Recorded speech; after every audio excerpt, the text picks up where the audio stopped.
My ex-wife and I are the parents of a daughter, nearly adult, and a teen son. We share custody of our kids 50-50 and have been divorced for 13 years.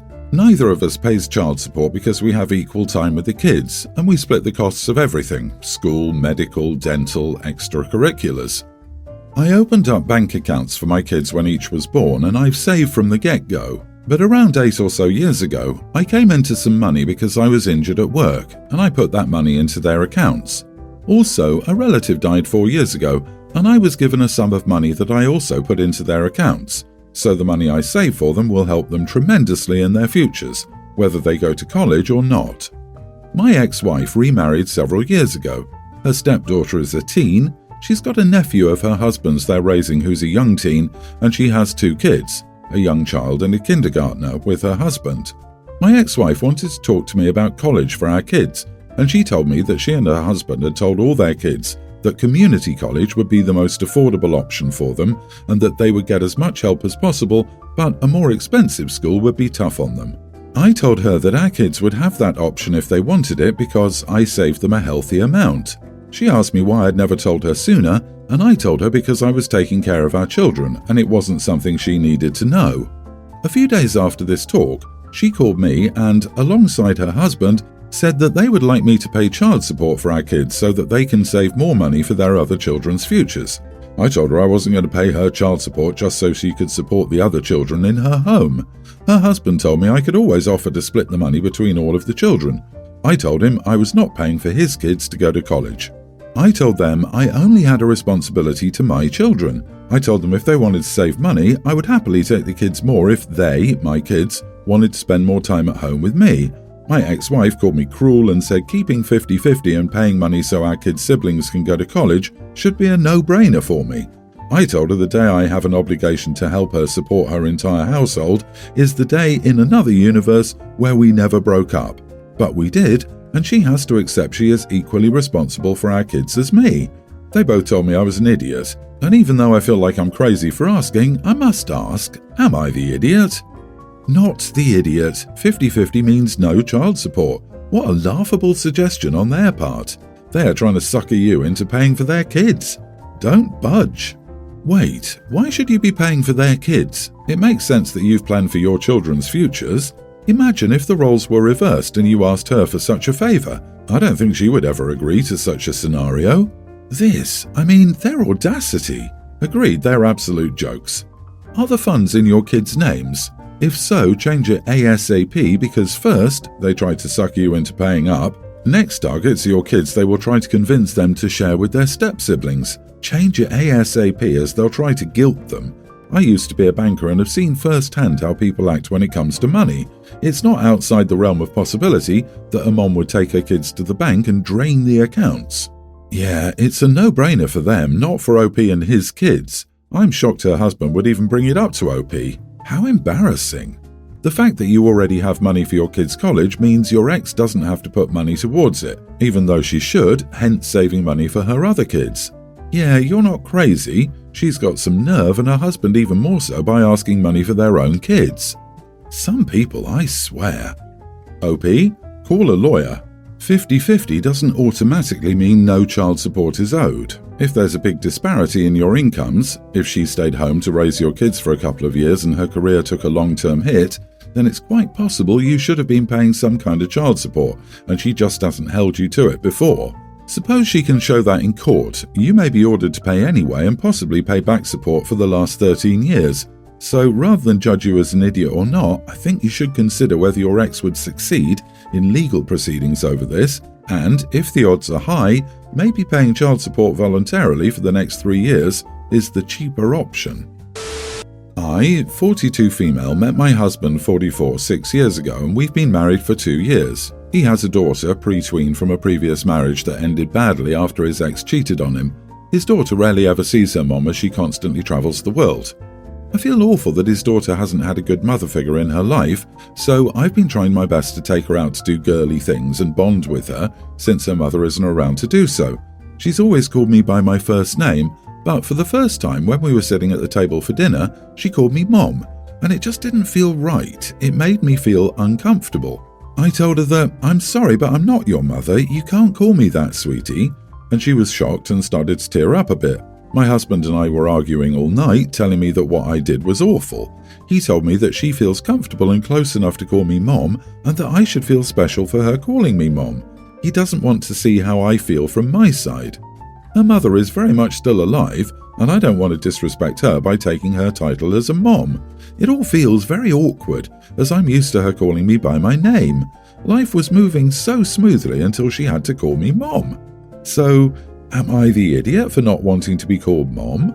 You are the idiot for crushing a little girl in a vulnerable moment. She probably had to work up the courage to do it, fearing your rejection, and you made her worst fears come true.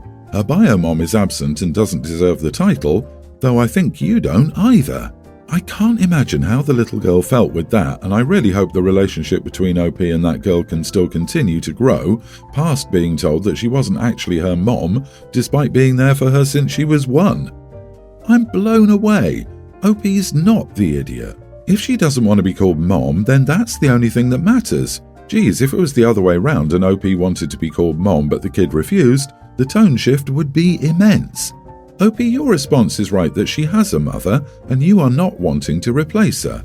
I mean, yeah, it rightfully would get a different judgment because that would be a grown adult pressuring a child they have power over to treat them as a parent. This, however, is a grown adult who married a man with a young child and has been raising said child with him for 2 years, deciding to break that child's heart by refusing the title of Mom.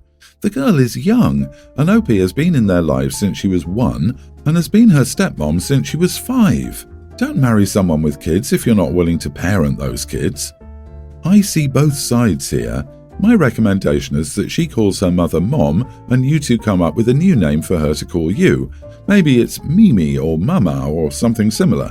But she needs to call you something and she wants you to be one of her parents. That's huge and really special, and I hope you realize how uncommon it is with step relationships. Heck, you, she and her dad can have a family meeting to decide your new name. Make it a celebration. Get dressed up, go for dessert at a fancy restaurant and toast your new family. I, 32 female, am a mother of 2 kids, a female kindergartner and a male toddler. Unfortunately, I don't get along with my family. Actually, I've been in no contact with my parents for more than 10 years. My husband, 35, grew up in the system his whole life, so when we got serious, we dreamed of having the picture-perfect family life that we didn't have while growing up.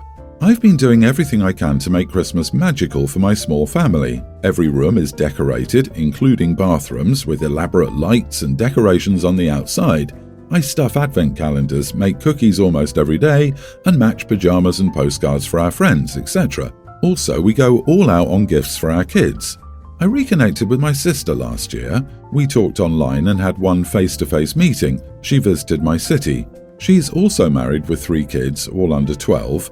Her husband is unemployed, she works retail, and they have a ton of medical debt. I guess she's been going through my social media lately, and she's seen how we celebrate Christmas in our house. Then she contacted me, and after a couple of minutes, she said that they were planning to spend Christmas with us as a gift. I said that I appreciated her gesture, but that Christmas for us is just for our small family. We do not like to include the extended family. She kept insisting that it would be fun and that my kids would absolutely love to celebrate with their cousins. My kids have never even met their cousins. I kept insisting that it wouldn't be possible for us. Then she switched tones and started telling me that they couldn't afford Christmas for their kids and wanted the kids to have a fun holiday for once. I sympathized with her, but told her again that they would not be able to spend Christmas with us. Then she asked me for some money to help with Christmas expenses, and I told her that we didn't have any extra funds this month, but that I had $100 budgeted for gifts for her family that I could send her. She asked for more, but I turned her down. That was when she got angry at me. She said that I was a selfish witch and that it wasn't fair that her kids wouldn't get to celebrate Christmas while I was throwing money out the window on my vanity project of a house. I hung up on her, then sent her a text. This is the exact text. I am sorry that you and your family are struggling, but I will not be sacrificing our family traditions for your ease. I will be sending you $100 as a gift for the kids, but neither you nor your family are welcome to our family Christmas. I will expect an apology when you cool down, otherwise don't bother contacting me again. I stand by my decision not to have them celebrate with us, but still, I'm feeling guilty for how I worded it. So, am I the idiot for using the phrase, "You nor your family are welcome to our family Christmas"? Not the idiot. Not only is it rude to invite yourself and your family over, but it's also worse to insist on it after being refused. No is no. This is how you get no contact like you just did. And the $100 is very generous. However, I wonder why her husband is unemployed. That is likely part of why they're not having a good Christmas. And many of your vanity projects for Christmas can be done fairly inexpensively yet look pricey, especially if you do it yourself and get goods at sales and thrift stores. She doesn't know how much you've spent, etc. I hope she doesn't know where you live. However, they may show up as a surprise Christmas gift. Be ready if so. She was clearly just contacting you to get a free Christmas experience for her kids.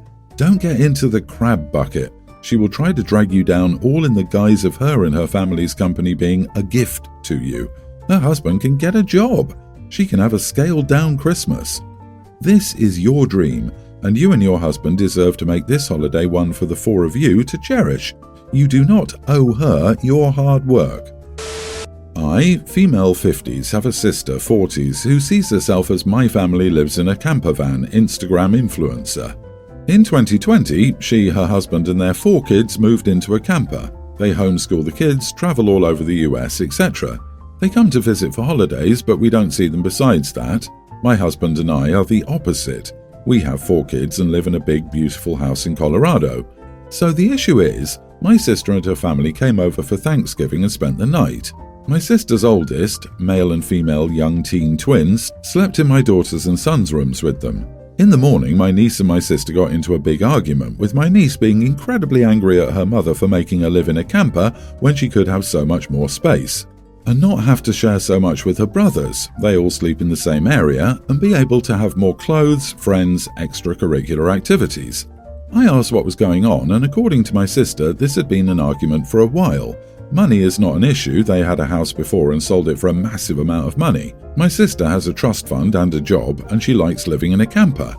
After a brief conversation with my husband and my children, we offered, in private to my sister, to take my eldest niece in. We have extra guest rooms and could make 1 bedroom for her. There are great schools in our area, we'd pay for everything for her, etc. She instantly said no, that she knew what was best for her daughter, she would miss her siblings. We didn't mention it again. Well, my youngest, young female teen, told her cousin about the offer. She was very happy but angry that her mother hadn't brought it up.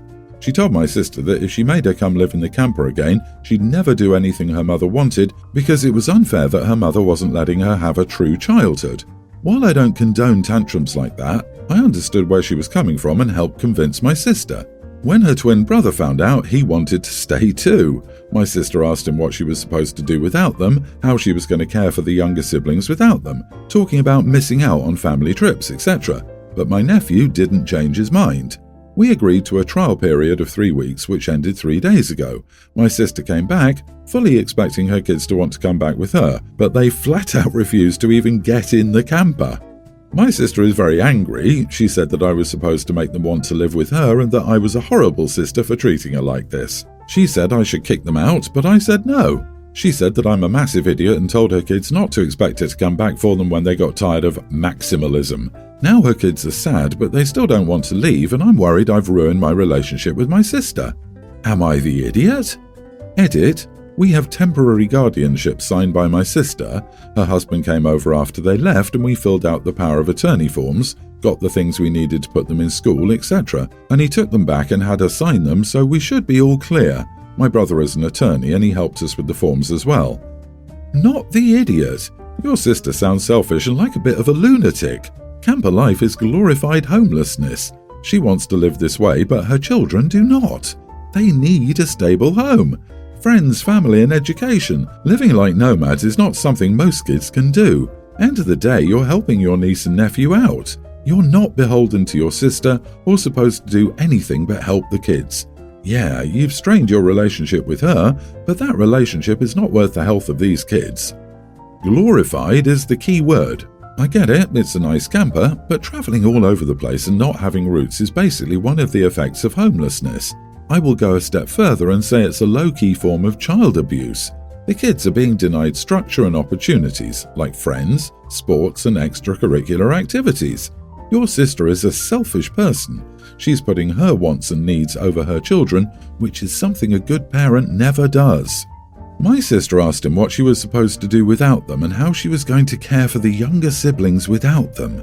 This sounds like parentification, which is not a good thing for the twins. They should be living a teenager's life and only helping to look after younger sibs and kids if they're paid babysitters and only for a few hours a week. The kids were miserable living in a camper. Of course they wanted to escape given half a chance. My dad likes to play jokes on people, and if you complain, he says you're a baby and have no sense of humour. My dad also hates to read instructions. Last Christmas I got him a set of computer-controlled Christmas lights. They're really cool. You can control each individual LED and you set patterns on them. You can make your tree twinkle or look like a candy cane. It's a neat system. I installed the app for the lights on my dad's phone and showed him how to use them. One other thing you can do is make it look like one of the lights is broken. All of the other lights work perfectly, but you can pick one and make it look like it's shorting out. It flickers, goes out, and comes back on, randomly, and you can cycle through all the lights. It's driving my dad crazy. He's unstrung them from the tree 3 times now. First, he lays them out and tries to see which the light is. But when he unplugs them, they revert to a default state and cycle through the colours. My mom noticed that the lights only mess up when I'm around, so she asked me what I was doing. I admitted the truth. She laughed and asked me to show her how to do it so my dad didn't figure out I was messing with him. My husband thinks I'm being petty and kind of a jerk to my dad, but as a victim of my father's jokes for over 5 years now, he also doesn't want me to stop. I feel a little bad about it, but also justified after a life of putting up with him joking about my thin skin. Am I the idiot? Not the idiot, and you're a genius. I thought you were busted when your mum discovered what you were doing. I love that she joined in. She is the real hero here. If your dad can dish it out, he can take it. Please tell your mom she's awesome. Pranks are the worst, but as a prankster, I'd say he deserves it. Yep, normally I'd say it's a bit unkind, but a dad who constantly plays jokes and if you don't laugh, you can't take a joke, he had this coming. Update when he figures it out. Will he have a good sense of humour about it, or will he have a total temper tantrum? Make sure to have that "don't be a baby" ready and waiting too, LOL.